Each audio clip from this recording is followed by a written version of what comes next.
natwe tugiye gukora entraînement zikwiye kugira dushoboye kumenyera cyane ico kimwe nkabo. Jewe ndabijeje yuko tuzoronka ikibanza ciza cyane.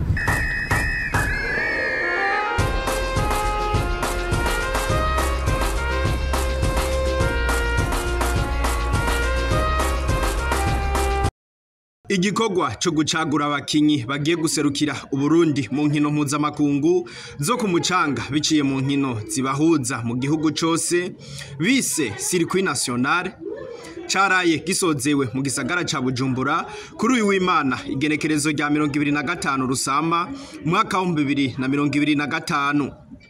Ntakavura Serge arongoye ishirahamwe rya volleyball mu Burundi arashima uko ico gikorwa cyo gucagura abakinyi uko cagenze mu gihugu cose. Uno munsi n'umunsi ugira gatandatu turi mu nkino zo twita Circuit National de Volleyball Beach, ni higanwa no kwita Championnat National ya Beach ya Volleyball Beach. Murazi kwije inyuma yaho duhejeje guklotira Championnat National ya Volleyball Indoor. Rero no kugira ngo ubwa mbere izi nkino zabaye zidufashe kubona ubuhinga imigwi yacu ifise na cyane cyane imigwi iri ku rugero rwose. Nkuko mwabibonye rero twashoboye kugira higanwa ku migwi y'imyaka yose, no kuvuga hariho abafise imyaka iri munsi ya 17, abafise imyaka iri munsi ya 21 hamwe rero n'abakuze. Rero imigwi yose yari yitavye uru rukino ku migwi y'abakuze, ni kuvuga haje imigwi 13 ku bagabo, hanyuma ku migwi haza imigwi 4 ku bakobwa ni mu bakuze, ku bafise imyaka iri munsi ya 21, ku bahungu haje imigwi 15, hama abakobwa haza imigwi 3, ku bafise imyaka iri munsi ya 17 abahungu haje imigwi 16, abakobwa haza imigwi 9. Abo bose rero bavuye mu gihugu cose c'u Burundi, ni kuvuga mu ntara cyane cyane za Cankuzo, Bururi, Gitega hamwe rero ni ntara ya Bujumbura. Abonye nivo ni nziza cyane kubera yuko mwiyimigwi moni kirakina hariho imigwi ishika 4, ibiri y'abahungu n'ibiri y'abakobwa isanzwe ifashwe mu mugongo na ambassade ya France muri projet bita PEPS. No kuvuga rero birumvikana yuko musho ari yituma mbonye spectacle. Murabona ko ni bari barakina n'abandi bafise ubuhinga gusumbya ubwo bw'abandi ko amaze umwaka bariko baritegurira amahiganwa atandukanye. Aya mahiganwa rero azoca aduha uburenganzira bw'uko dushobora kugira classement y'abajoueur kugira ngo bazoshobore kwitabira amahiganwa mpuzamakungu, no kuvuga haba muri zone 5, haba muri Confédération Africaine de Volleyball, amahiganwa azoba au niveau continental, haba rero no muri niveau mondial.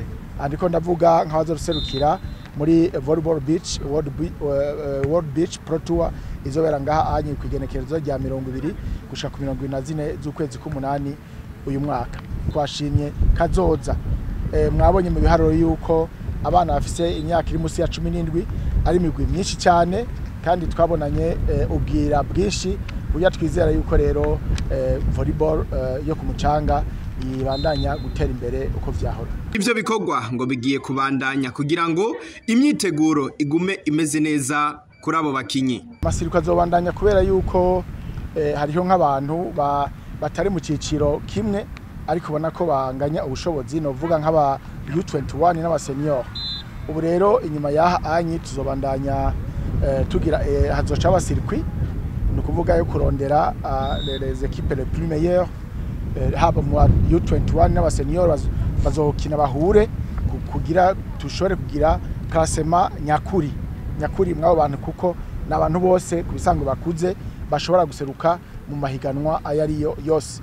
Tuzobana rero n'imyiteguro hagati y'abo bandi bose basigaye ku age yose kuri kugira ngo ayo yandi mahiganwa bazoza barajamwo bazoshobore kuyajamwo basanzwe bafise ubumenyi bukwiye.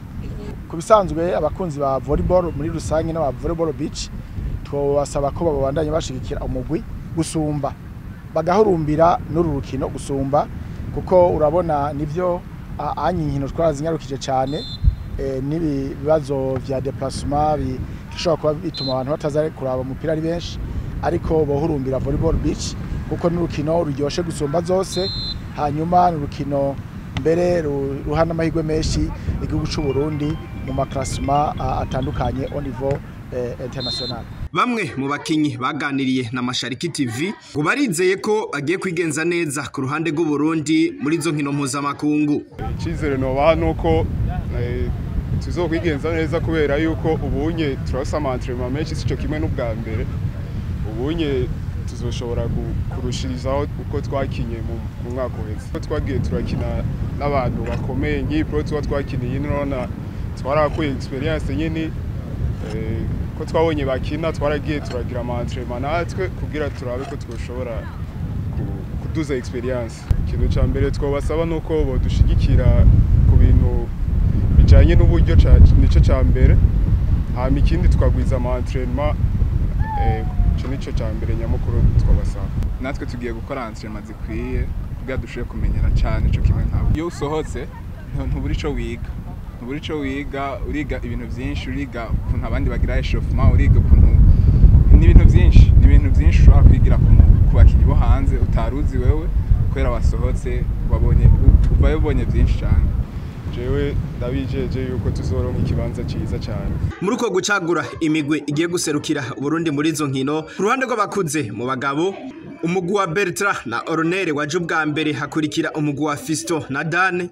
Ku ruhande rw'abakuze mu bapfasoni haje ubwa mbere umugwi wa Karene na Ngorore, wa kabiri hakurikira Nadia na Emerine. Ku ruhande rw'abahungu batarenza imyaka 21 umugwi waje ubwa mbere ni wa Diamere na Engambe, umugwi ugira kabiri ni wa Muyuku na Darlin. Nayo ku ruhande rw'abigeme batarenze imyaka 21 umugwi ugizwe na Emmanuel na Pamela niwo z'ubwa mbere, hagakurikira umugwi wa Igete nayo ku batarenze imyaka 17 mu bahungu, umugwi wa mbere ugizwe na Eri na Divin, wa kabiri ugizwe na Ado na Akibare. Nayo umugwi wabigeme ku batarenza imyaka 17 umugwi wa mbere ugizwe na Karene na Ornera, wa kabiri ukaba ugizwe na Nazareth cyo kimwe na Penelope.